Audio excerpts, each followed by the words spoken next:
Hey, thank you, Paige.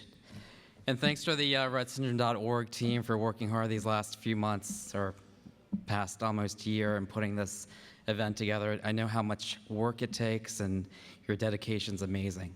And what you do, not only for your families, but for all the families here.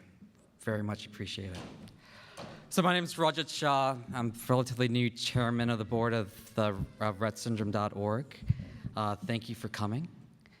I want to start off with saying, every story has a beginning, middle, and an end. Traditionally, Act 1 sets up the conflict, and the heroes are called to go on a journey. In Act 2, we see the heroes encounter opposition, learn tough lessons, and make slow progress towards their goal. In the final act, the heroes battle the monstrous antagonist and come out on top. In this Rett syndrome story of ours, Act 1 was the era that began years ago when Dr. Andreas Rett first documented a pattern of symptoms and when a group of determined parents, doctors, and researchers joined together to do something about the menacing threat. Act 2 began after the gene that caused Rett syndrome was discovered in the laboratories of Huda Zogby, and the community realized it needed to combine forces to create a united front to push the research forward. There were many challenges and obstacles, conflicts, and division, but we kept fighting and made steady progress forward. Today, I'm happy to announce that the Rett syndrome community has just come to the end of Act 2, and we're entering the third act of our story. We're crossing a threshold and entering into a new era as a community. First of all, we're now funding research that goes beyond just understanding the challenges of Rett syndrome.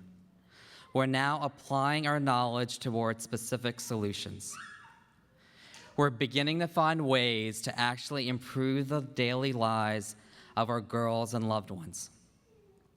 You're going to be hearing more about the shift of focus from some of our speakers in the days to come.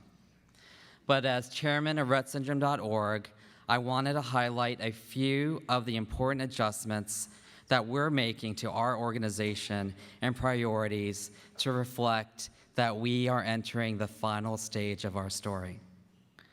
The first thing you probably noticed is our new name and our new visual identity. Some of you have already asked, what happens to the International Rett Syndrome Foundation?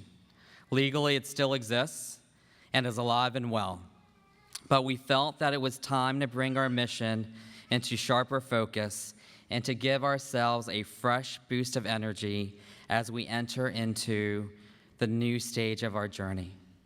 So from this point forward, we are doing business as rettsyndrome.org. It's been the name of our website from the very beginning, and it sounds much better than calling ourselves IRSIF or IRSFF. Our new logo and tagline clearly conveys what we're about. rettsyndrome.org, accelerating research and empowering families. That's what we want to focus on. We're an organization that has one purpose: to solve the challenge of Rett syndrome once and for all. How are we going to do this? We're going to accelerate research and empower families to do whatever it takes to accomplish our collective mission. If you remember our old logo of a little girl with a star way above her head, our new logo shows us that the star is just within reach. And we are about to give our girls the ability, with their own power, to grasp it. It's important for all of you to know that this new brand and rettsyndrome.org is just getting started. The evolution and revolution have just begun. Historically, rettsyndrome.org has been both a promoter of research for a treatment and a cure, and a place where Rett families can seek help and information. We are proud of this and will not stray from this dual mission. When I first received my own daughter's diagnosis, it was this organization that I reached out to, and the support that they gave me and my family is what has me standing here before you this evening. As a practical and prudent man, I realize that there is a need, however, beyond just family support. There's a need to find a way to medically help my daughter, and others like her. We at RettSyndrome.org take this aspect of our mission very seriously. Evidence of this is our relationship with Dr. Kaminsky, who is one of the foremost researchers in this area and has had a storied career in the field. His expertise and understanding of the field provides us unparalleled guidance as to which initiatives will make the greatest gains towards finding a cure. I would say that Dr. Kaminsky is what sets us apart from other support organizations. We support the families, but perhaps even more importantly, we are on a mission to find a cure, backed by world-class medicine and science. Science and medicine cost money, and we should all be supportive of the work that Dr. Kaminsky and all of you do to raise money to help support his team and his work to fund research to find a cure for our girls. During this conference, I want to introduce you to a new fund called the Rosetta Stone. When someone donates to the Rosetta Stone Research Fund, 100% of the donation will go to finding effective treatments for our girls. What is also new is our commitment to the growth of quality of life research. Woven together with reliable information and tools to promote healthy and informed families, educators, medical professionals, and the caring community. In giving to RettSyndrome.org, donors give both to the research that keeps families hopeful and to the programs that keep them empowered to maximize the quality of life for our girls while we find and search for a cure for Rett syndrome. We understand the urgency that exists to increase the speed of research progress and improve the quality of care available to those dealing with the challenges of Rett syndrome. As a father, I can share this sense of urgency. Real-world answers can't come soon enough. With that in mind, our goal as RettSyndrome.org is that in the next 2 years, we want to double our research investment to $10 million a year.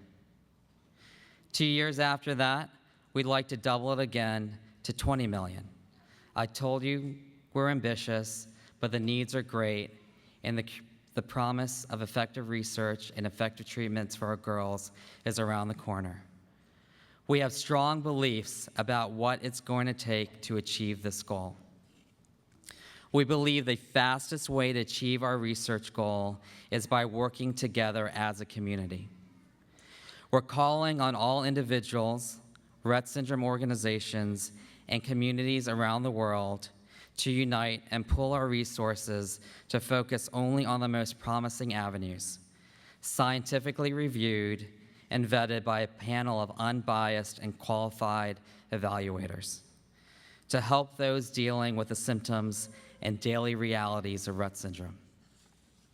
Next, we believe the best way to support someone dealing with Rett syndrome on a day-to-day basis is by sharing resources as a community. That's why we're shifting our focus from supporting families to empowering families. What's the difference? To us, the difference is that we are no longer setting our organization up as the default experts. Everyone in this room is an expert. We all have knowledge, experience, lessons learned, encouragement, wisdom, resources, and the know-how to help. We have to help each other. The Rett community is one of the greatest, strongest, resilient, creative, and compassionate groups of people I've ever met. We need to work together to help achieve each of our goals. And finally, we believe the only way research can be adequately funded is by reaching out beyond the community of those directly impacted by Rett syndrome. With this in mind, I want to announce that later this year, we will be launching phase 2 of our Research to Reality campaign and reaching out to individuals, corporations, pharmaceuticals, governments, and major organizations inside and outside of our Rett syndrome community to find ways we can work together to find treatments and a cure of symptoms that directly impact our loved ones. Here's how you can help. Get involved. Ultimately, we want to become an activist organization where we're all working together towards a single goal, that our loved ones can live a life free of limitations of Rett syndrome. We can't do this without your help. Together, we can make a reality and improve the quality of life for our girls with Rett syndrome. This week will consist of the Science Symposium, as Paige mentioned earlier, and the Family Conference, and it provides us an opportunity for individuals passionate about the cause to come together and to get to know one another. We can't afford to operate in silos. With researchers in ivory towers and families looking in and wondering when that elusive progress will come. We need families to be completely attentive and engaged in research, and we need our researchers to be in touch with the reality that we see in our children every day. So connecting these two meetings every other year is just one way we can live our mission statement. For example, our collaboration with CDKL5, it is important that we do everything we can to multiply the potential results towards research and a cure. And working together as related disorders only makes sense. This is only a living example of our commitment to accelerating research and empowering families. I'm proud that we share complementary themes this year. For syndrome.Rajat, our theme is opening doors to discoveries, and CDLK5's theme is hope is the key. We speak the same language, and I hope that you will spend some time as families getting to know one another and discovering how much more we have in common than we are different. So please, in the days ahead, listen carefully and learn as our scientific experts speak to you about what's being done to find a cure. More importantly, take the time to meet one another. Share your personal experiences and learn. If you have a chance, please introduce yourself to me and other members of the board. I and other members of the board would enjoy getting to know all of you. Let us know what you think of our new brand and how you'd like to help make it a reality. This is your organization. Let us know how we can keep improving it. We're all in this story together, and as I look out at this room, I'm encouraged. You all give me courage that as we enter into this final act together, we will defeat the villain called Rett syndrome and one day celebrate the end of our story together. Thank you for coming, and thank you to our staff, again, for all your hard work to make this gathering possible. Now I'd like to introduce Catherine Frame, President and Founder of the International Foundation for CDKL5 Research and host of the CDKL5 Family Conference, Hope is the Key.